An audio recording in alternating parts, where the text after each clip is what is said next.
On March 5th, 2024, Representative Mike Gallagher, the Republican congressman from Wisconsin's 8th District, introduced H.R. 7521, dubbed the Protecting Americans from Foreign Adversary-Controlled Applications Act. To millions of American users on TikTok, it was simply known as the TikTok Ban Bill. I genuinely believe the chance of a ban is practically zero. Think I just got dumped by Jeff Jackson. He's a metal-loving liar. That same day, it was referred to the House Committee on Energy and Commerce, and just 2 days later, the committee's 50 members voted unanimously to move it to the House. The subsequent report, House Report 118-417, in the Need for Legislation section, stated, "Foreign adversaries have used access to Americans' data, communications networks, devices, and applications as entry points to disrupt Americans' daily lives, conduct espionage activities, and push disinformation and propaganda campaigns in an attempt to undermine our democracy and gain worldwide influence and control. This is all a detriment to our national security interests." The main concern with TikTok, at least to the US Congress, is the possibility of surreptitious behavior by ByteDance, a Chinese company, and subsequently the People's Republic of China, allowing access to information that could be used against the US. Using that reasoning and framework, it sounds somewhat reasonable. There are, at least to the members of Capitol Hill, legitimate concerns and cause for alarm. Something that needs to be addressed as soon as possible if we aren't going to fall idly to the influence of the Chinese Communist Party. So much so that only 2 days later, the bill was being debated on the House floor for a total of 40 minutes, and at 10:37 a.m., the House voted 352 to 65, one present. Meanwhile, while other important legislation for the other 101,000 problems in the US has taken a back seat, Americans looked on with mixtures of confusion, disgust, and resentment. The reaction online has been vitriolic, as TikTok creators, influencers, and users from all sides reacted to the passage of the bill with all the fury of 170 million hornets. I have been screaming for so long about the TikTok ban that I am out of screams. This is me actually angry. We're all just people trying to get to the end of the day. We're all trying to make enough money so we can raise our kids, kiss them on the forehead, and hope that when we send them to school, they come home tomorrow. Have we moved forward on any of these things? No. But we can get 81% of the most corrupt to walk around directly from their country clubs to go to their government job with their government paycheck, with their government car that I pay for. And they can go onto the floor of the House of Representatives that we all can pay for and tell us, no, we're doing it to protect your data. We're doing it because we're worried about the algorithm. Because when you're an influencer, you have to disclose where the money comes from. But when you're a congressman, that's the price of freedom. One influencer, who made his reputation on the platform as one of the few honest men in Washington, received more reprisal than anyone else. Representative Jeff Jackson. You can't predict what's going to happen in politics. It's impossible, and I can prove it to you. Jeff Jackson was born in Miami, Florida on September 12, 1982, and raised in Chapel Hill, North Carolina, where he earned his JD at the UNC School of Law. In 2002, he joined the U.S. Army Reserves and continues to do so to this day. After a state senator in Charlotte resigned in 2014, Jackson was chosen to replace him, and ran unopposed in 2016. Before his TikTok fame, he actually gained national attention when he was the only legislator to show up for work on a snow day in February 2015. After receiving a slew of mentions as a potential candidate in several races due to his electability, Jackson announced that he would run to replace Senator Richard Burr, who was retiring. He ended up suspending his campaign once he started falling behind in the polls before the primary, and endorsed a fellow Democrat, Cheri Beasley, who would narrowly lose the election to Republican Ted Budd. Undeterred and still aiming for the halls of Congress, Jackson announced that he would run for North Carolina's newest 14th congressional district in 2022, and it was during this time that he began consistently posting to TikTok.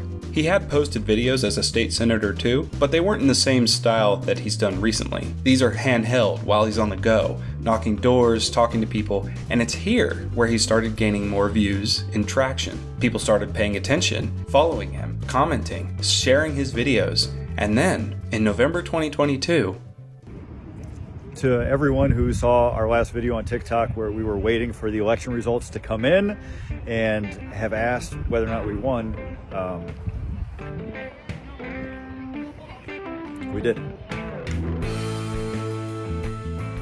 The videos from here on became increasingly better in production and quality, and they cut right to the point on his first-hand experience as a freshman congressman. It felt like we were sitting with him in his home, talking to our buddy Jeff after a long day, sitting in meetings, tackling policy, and so much more. Followers were genuinely excited to see what committee assignments he would be given, hanging on his every word as he seemed to peel back the onion on the affairs of Congress. People were enamored with such a man who could explain things in such a simple way and could talk to us like he understood what the real issues were and how he was navigating the choppy waters of Congress to figure it out for us. Jeff's popularity online and especially on TikTok exploded. In Congress, he was just some newbie. I don't like this guy. I don't like his approach at all. I'm actually going to call him Congressman Nobody. But to millions of followers, he was the arbiter of truth and transparency that had become increasingly rare to find. In interviews with Roll Call and the Washington Post, he touted TikTok as a way of educating constituents about the ins and outs of the legislative process, saying it was good for transparency. However, it's important to note that federal employees, including members of Congress, are prohibited from having TikTok on their government-issued phones, so Jackson has the app installed on a separate personal device. Have you thought about getting off of TikTok? Well, Because of all this? Well, the stuff that we've been talking about, absent the China stuff, applies, as we have said, to a lot of other apps. So here's how I see it.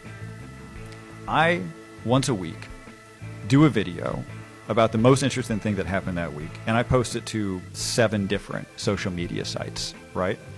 The one that reaches most of my constituents right now is TikTok. After a few months, his videos were consistently getting millions of views, likes, shares, and the Jeff Jackson fever was in full swing. Today's political figure episode, we got the one person in Congress who knows if TikTok uses the Wi-Fi and collects the face data, the congressional social media sensation that was requested over and over and over again, Mr. Jeff Jackson. Jeffrey Neal Jackson, whose parents If you're scrolling TikTok everywhere you go, you've probably seen this face before. That's Okay, Jeff so I Jackson. met Jeff Jackson today. Jeff Jackson, you know, the congressman? I met Jeff Jackson. I met him. I touched him. He is not AI. He is a real human being. I'm headed to New York Shook to his be on The hand. Daily Show.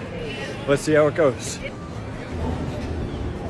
It is literal theater, and you've got a handful of people there who are in competition with each other every day to be the most outrageous. I find it interesting because you have found the success. You don't seem like the outrage kind of guy. I don't know, you always seem like you're at like an even 5.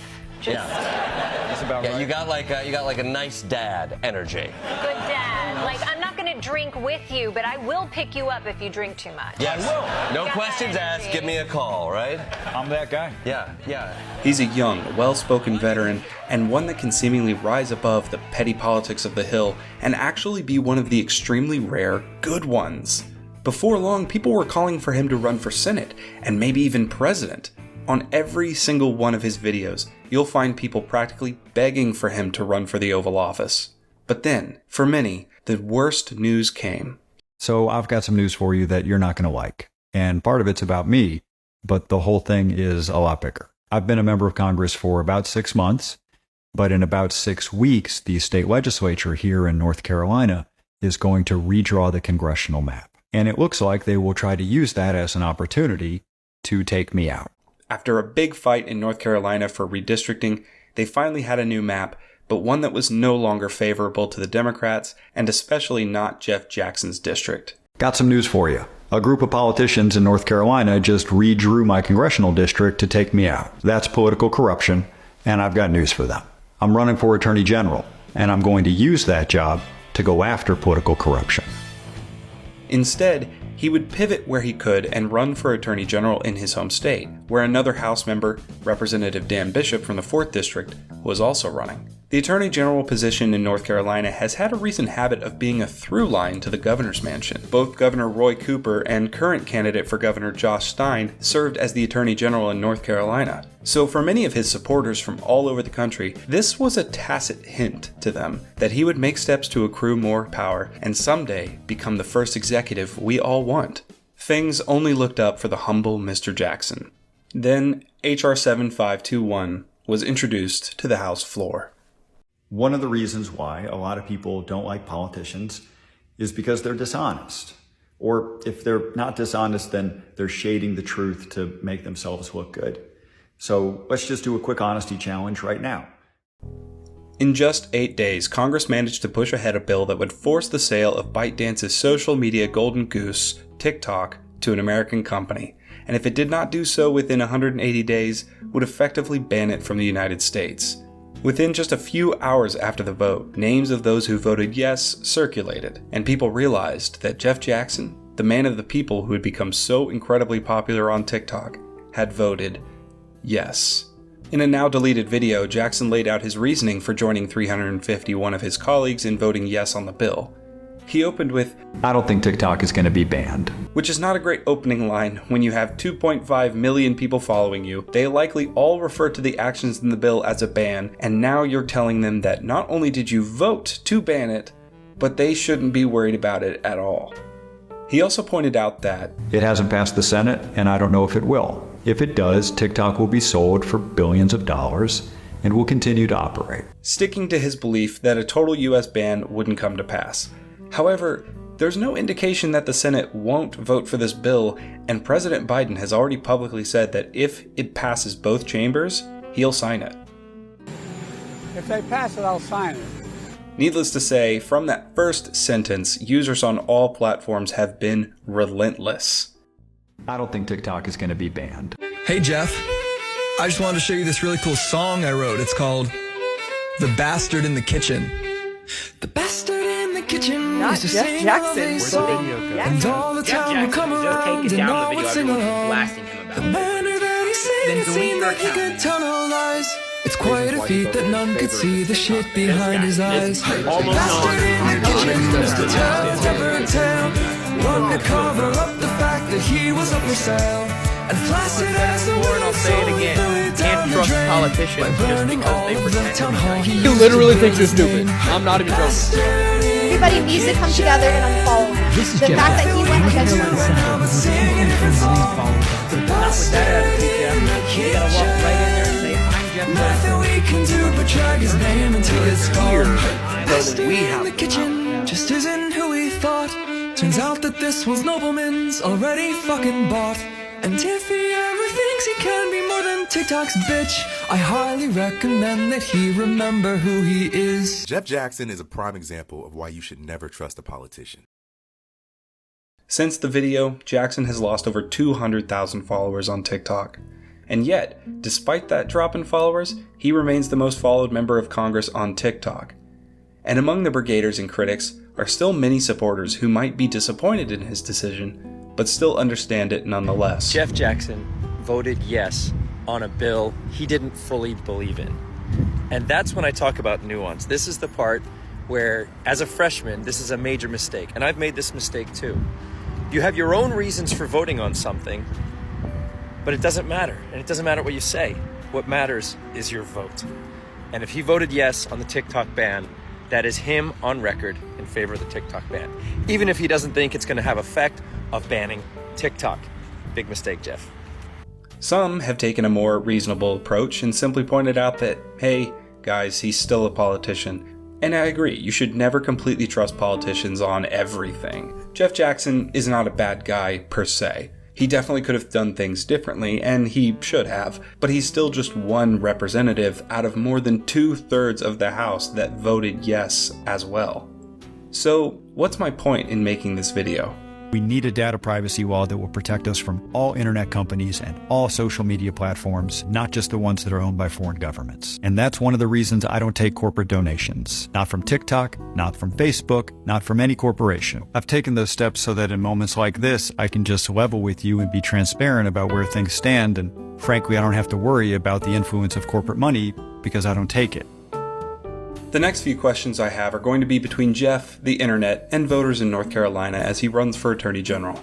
Does this hurt Jeff Jackson's chances in his Attorney General election? Short answer, no. Longer answer, most people outside of Gen Z and millennials don't really care that much about TikTok. And if you ask them, they'd likely say they're glad because kids these days. Despite Jeff's stumble here, he's still seen as a trustworthy figure in North Carolina, and he's gained quite a bit of notoriety in the state. The one thing that might be a problem is that his opposition in the general election, Republican Dan Bishop, voted no on H.R. 7521. But is that enough to sway younger voters in North Carolina to switch to voting Republican just because of free speech? This is the same Republican that authored HB 2, the notorious anti-trans bathroom bill. So no way are liberals, leftists, and moderates going to switch to voting for Dan Bishop just because he voted no when Jackson voted yes. And I don't think this embarrassing episode online for Jeff is enough to move the needle on this particular race. Was Jeff Jackson bought? People on Jeff Jackson's videos and elsewhere have pointed out that for him to commit such a betrayal, he must have been bought, right? On a dark, stormy night in DC, someone must have met him in a secluded location and handed him a briefcase full of money to vote with the majority of Congress. Well, maybe not that, but there couldn't possibly be another explanation for why he would turn on his beloved followers on TikTok, could there? Well, let's go to his profile on opensecrets.org and see what comes up. If we look at other social media giants like Meta and Google, who are the obvious competitors to ByteDance and TikTok and many have said would benefit the most if TikTok were banned in the United States, who comes up? For Meta, in 2024's expenditures, we see that they gave Jackson a hefty payout of $10. Okay, well, what about in 2022, when he needed the money to help get elected? Well, that's when he got a massive sum of $250. Okay, well, maybe not Facebook, maybe not Meta, but what about Google, or specifically their conglomerate, Alphabet? They're the third largest tech corporation in the world. Surely they pulled his strings a bit. Wait, $355? That's it? Okay, let's check 2022. Okay, not bad, $1,200. But is that really enough to sell out for? Heck, people who voted against the bill got way more money from both of these donors than Jeff did. Sometimes by a lot.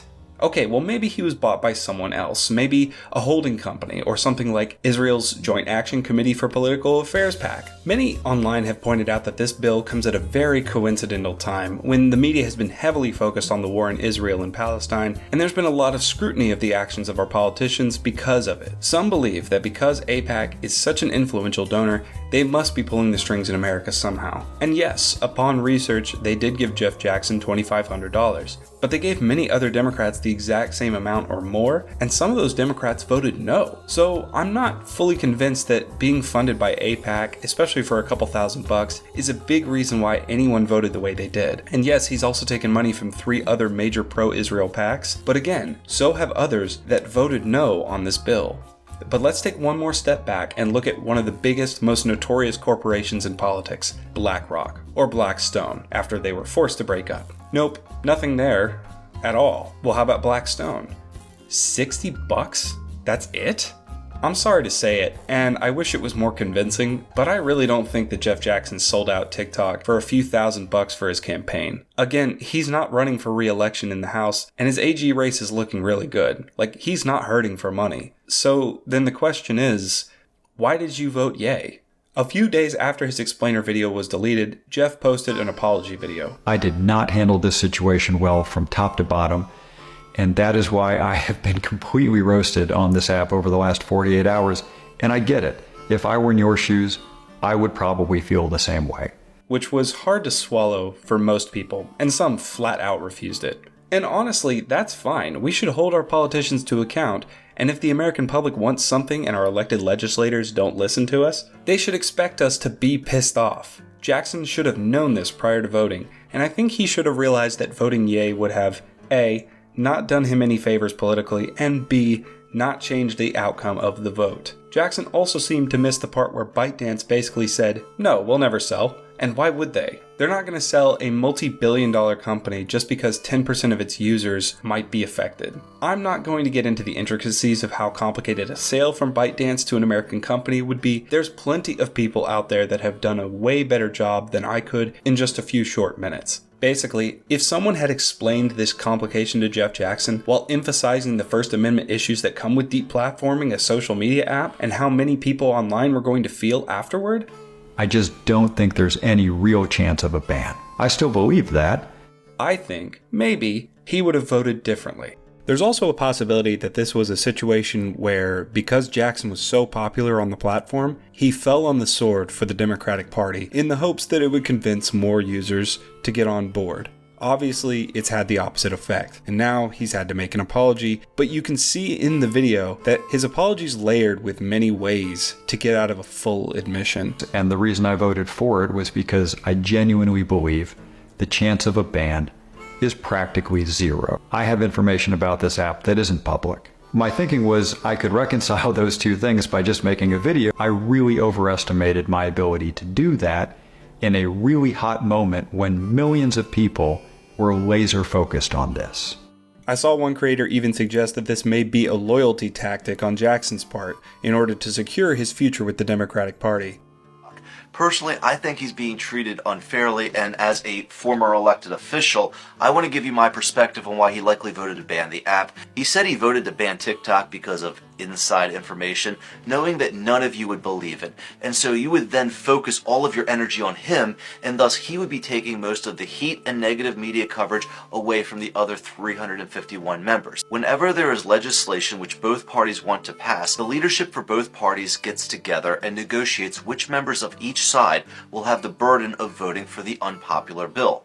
The task is generally reserved for congressmen in secured seats where they can't really get voted out, and for congressmen who are either retiring or leaving office anyway. It's also important to note that Jeff Jackson didn't have to vote for the TikTok ban because there were already 351 congressmen who had committed to the legislation. But Jeff knew his position as a TikTok darling meant if he voted for the bill, he would be seen as a massive hypocrite. So he embraced the role of the bad guy. I think for a second this self-sacrifice has gone unnoticed in DC. I have a feeling Jeff has earned himself a seat at the insider's table for life with this move. He has proven he is... I'm not denying that these kind of tricksy loyalty pledges happen from time to time, but at this point, all of the possible angles that are unverified only serve to tell me one thing. Representative Jeff Jackson does not have his finger on the national pulse. If he had made a video even a couple days before the vote laying out how he felt about this vote and listened to the people in his comments, maybe he would have come away with a different opinion. But that's in the past. So now, Jeff Jackson, you have a choice to make. They're comfortable keeping all of you at arm's length because they're not really in it to serve you. They know that a whole bunch of money is going to come in for them from large corporations, no matter what they say or do with respect to the public, as long as they are on the right sheet of music with them, and that's wrong. The way I see it, you have two choices, Jeff. Continue headlong through the storm and keep using the app at the risk of hypocrisy, or quit it completely and face even more ridicule by those who will feel vindicated and also lose the momentum you had. The justification for your vote was lacking enough substance for those who are more well informed about the implications, and your apology video, while slightly more in-depth, came off as disingenuous and condescending to those who already held a stance. We would have made you president. We would have made sure that in 4 years, you were winning the presidential primary. And TikTok was your claim to fame. You became known nationally because of social media. You could have had the same meteoric rise from a state politician to president similar to Barack Obama. And in 2028, there were so many people rooting for you, and many, many more people who weren't able to vote right now would have swung your way once they became legal and of age to vote. People supported you and believed in you because of this app. I think you are a very similar politician to what the United States of America needs, but I hope that you continue to make sure that you are expressing clear views and opinions and making sure that you don't turn your back on your supporters. So what now? Well, I can't really say for sure, but I do know this about the internet and its inhabitants. Everything is forever, yet nothing is, and though people say they won't forget, they will. Heck, many who are criticizing you have already forgotten that Trump threatened to ban TikTok multiple times while he was president, even though now he's trying to pivot and say he's against a ban. As far as TikTok is concerned, you've crossed the Rubicon, Jeff. Your vote is final and public record. There's no changing that. And deleting any videos after this or backpedaling is not going to help you. All you can do now is plug ahead, be even more honest with people in addressing the issues they have with your funding and your positions, keep doing what you've been doing, and hope that someday, maybe someday, people will forgive you, or at least move on. In the meantime, maybe exercise some of that transparency and fight to get that privileged information available to the public so we can better understand your position rather than keeping us in the dark about it. I have information about this app that isn't public. On the other, the language of the bill was going to upset millions of people. my thinking was I could reconcile those two things by just making a video that said, hey, here's the situation. But before all that, I think people need to realize. On this vote, the yeas are 352, the nays are 65. 2/3 being in the affirmative, the rules are suspended, the bill is passed. As I said before, 351 other members voted for this bill after only 8 days. 40 minutes of debate. None of them are being dragged nearly as hard as Jeff Jackson is. Does he deserve to be held accountable? Absolutely. But I have yet to see that same energy for anyone besides him anywhere on the app. The worst that I've actually seen is people making fun of Nancy Pelosi's tic-tac-toe, a winner. Trying to figure out how we get them to have Pokemon go to the polls. This is not an attempt to ban TikTok. It's an attempt to make TikTok better. Tic-tac-toe, a winner. Tic-tac-toe, a winner. But I have yet to see that same energy for anyone besides them. Dogpiling one singularly well-known congressman, who again is not running for re-election, does absolutely nothing except maybe give us all a bit of a cathartic release. Meanwhile, these other Congress members get to avoid the shrapnel and go about their business. This video is not a defense for Jeff Jackson. It's a call for people to not be distracted by one pariah who had high visibility and notoriety on the platform. It's a reminder that we, as American citizens and voters, need to hold them all accountable for their actions and their votes. This type of response is why we hear so little from our elected leaders on social media to begin with. It's why every single syllable is orchestrated to appeal to us, and why some things feel so rehearsed and disingenuous that we can't even tell whether it's real. The reaction is justified, but our direction is misguided. Jeff Jackson made 2 mistakes, and they weren't his 2 videos about the ban bill. The first is that he got popular on TikTok for being the calm voice of reason, truth, and transparency, and the second was that he was embracing the freedom and risk that came with it. I don't blame him for using the platform to grow and spread his message. I actually appreciate that he did so many videos for people when most politicians barely ever reach out to people at all, let alone their own constituents. That's no excuse for his vote, but it shouldn't define him when so many others voted the exact same way for the same reasons and only have the luxury of not being popular or present on social media. That doesn't change the fact that I screwed this up. I did. I apologize, and I will keep you posted. And he's not perfect, not even close. But don't expect anyone to reach out to us about issues like this again, not anytime soon. They've seen what happens now when you build your platform like he did, and they won't make the same mistakes. So now, instead of getting apologies, we likely won't get anything at all. Because no one wants to be an honest pariah. I knew a man with a firm handshake. His name on the doors, his name on the plates. You only live in this town 'cause he lets you stay. Thank you for watching. Call your senators, urge them to stop this bill from passing. Subscribe, like, share. Take care. Every promise that he made was a fake.